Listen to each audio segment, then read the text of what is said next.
Stories here. It seems like a lot of people are looking for any way to get that white celebrity smile, and some folks are turning to good, some folks turning to bad, some folks turning to downright weird ways to try to get those results.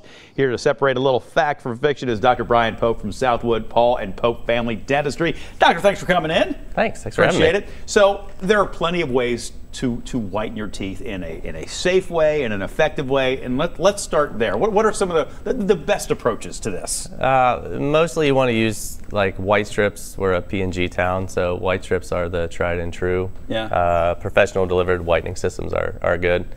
Toothpaste are good to get off today's coffee stain, or tea or nicotine or whatever. But I was going to ask, because a lot of toothpaste will now say, some kind of whitening agent in there. Well, they all say that, or no one will buy them. Yeah. Right? Right. I mean, but does it really, like you say, have any long-lasting effect, or is it just kind of a temporary? You might get a shade whiter, but it usually just takes off today's stain to keep the accumulation factor from happening. Okay. So those are all normal things that people. What about charcoal? Do some people try to do some charcoal? Yeah, there's like a black toothpaste on the, I don't know if it's on the market, but people do it on Facebook. I see it on my little face. Does it work?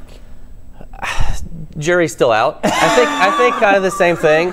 Charcoal is, I mean, if you ever grilled with charcoal, it's abrasive, right? Sure. So if you use that long term, what's it going to do to your teeth? It may whiten them. Short term may whiten them, but long term, there's not a lot of research that's gone into looking at that effect. All right. Now we were talking about at least ideas that people have asked you about. So let's start with things that people have asked you about, and then get into maybe some of the things you've heard where you go, why would you do that to your mouth?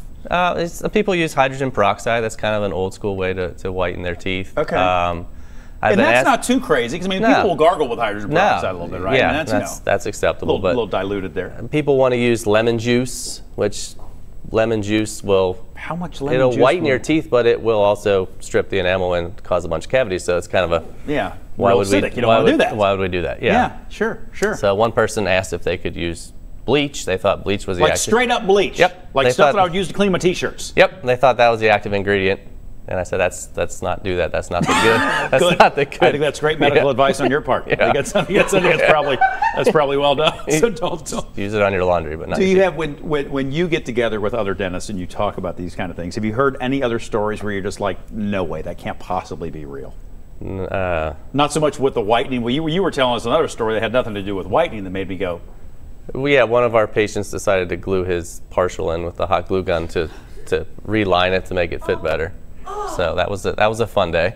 I've had people super glue stuff all the time. Super glue is not a good idea either. No. I'm going to keep that out of there. Yeah. For the most part. Glue your lips, together.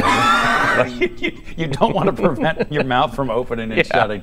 All right. So the basics are, if it's a product you see in the store, probably good. If it's a Facebook video or some kind of hack that someone showed you, probably best to check in with someone like you first. Is that fair? Yeah, I think toothpaste takes off today's stuff. Yeah. But it's abrasive long term. Just use a strip or some whitening gel, or they've got like whiteout stuff you can paint on your teeth, that kind of stuff. How's that stuff? The paint on stuff. Like cruise ships do some stuff like that. It works okay. Cruise ships? Yeah, there's a thing you do on a cruise ship, like a spray and whiten kind of thing. Wow. So. I guess I have kind of like the spray tan. Jen Dalton is fascinated by this process. She is currently shopping cruise ships right now. Yeah, that kind of stuff is more tried and true. A strip. It's about surface contact and time. Yeah. So you brush for 2 minutes, you're not really going to get white. You put a strip on for 15 or 20 minutes. Or if you put them in one of the mouth guard kind of the trays. Yeah, it works. It works more effectively and lasts longer. All right. Actually, save yourself money. Thanks for coming in. Appreciate your time today. Thank you much. Fun stuff. 9:45. We'll be right back.